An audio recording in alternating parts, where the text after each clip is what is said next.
පරිසරය ආරක්ෂා කිරීමත් සංවර්ධන කටයුතු කිරීමත් මේ රජයක සහ පොදු මහ ජනතාව රාජ්‍ය නිලධාරීන් දේශපාලඥයින් ඇතුළු සියලු දෙනාගේ වගකීමක් සහ යුතුයකමක් වෙනවා.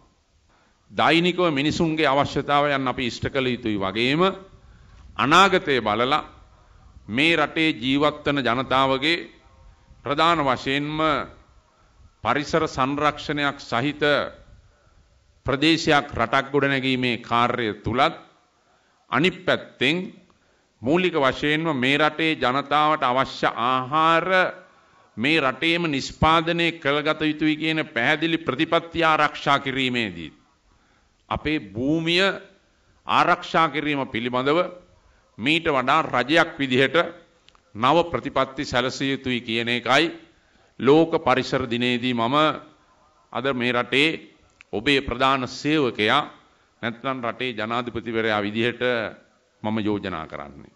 මේ රටේ වන ඝනත්වයේ දරුවනේ ඔබ දන්නවා අද 120ක් විතර භූමි ප්‍රමාණයෙන් 120ක ප්‍රදේශයේ තමයි වන ඝනත්වය තිබෙන්නේ. හැබැයි ඔබ ඉගෙන ගන්න පාසලේ බොහෝ වෙලාවට ඔබට උගන්වන පොතපතේ තියෙන්නට පුළුවන් සිතියම් වල එහෙම නැත්නම් කරුණු දක්වලා ඇති අපේ රටේ වන ඝනත්වය මෙච්චරයි කියලා සිතියම් වල පෙන්නලා නොඑක් ආකාරයේ තියෙන්න පුළුවන්.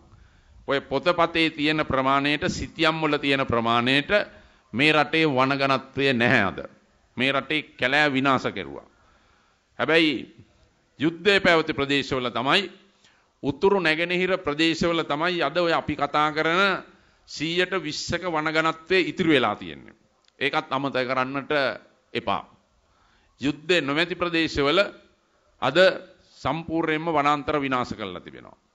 දැන් මම ගිය සතියේ යාපනයේට යනකොට මම බලාගෙන ගියා විශේෂයෙන්ම විල්පත්තු ප්‍රදේශයේ ඇති වෙලා තිබෙන වන විනාශය පිළිබඳව ඒ මහා සුන්දර වූ පරිසරය මොනතරම් විනාශයක් ඇති කරලා තිබෙනවද කියන කාරණාව. මේවා බරපතල වැරදි දේශපාලන තීන්දුව නිසා. මම පැහැදිලිවම කියන්නට ඕනේ මගේ ආණ්ඩුව තුල මගේ නිල කාලයේ තුල මේ රටේ කිසිම දේශපාලඥයෙකුට මේ රටේ කිසිදු ව්‍යාපාරිකයෙකුට මේ රටේ කිසිදු ජාවාරම්කාරයෙකුට සල්ලි හම්බ කරන වනය විනාශ කරන්න කැලෑව විනාශ කරන්න පරිසරය විනාශ කරන්න ඉඩ දෙන්නේ නැහැ කියන එක බොහොම පැහැදිලිව මම කියනවා.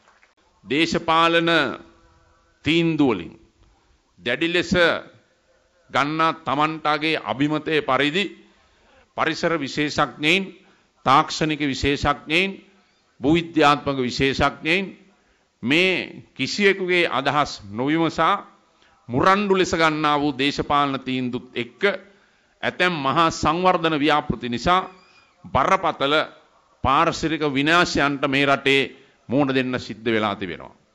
අද ඒවා නිවැරදි කර ගැනීම බරපතල ප්‍රශ්නයක් සහ අභියෝගයක් වෙලා තිබෙනවා.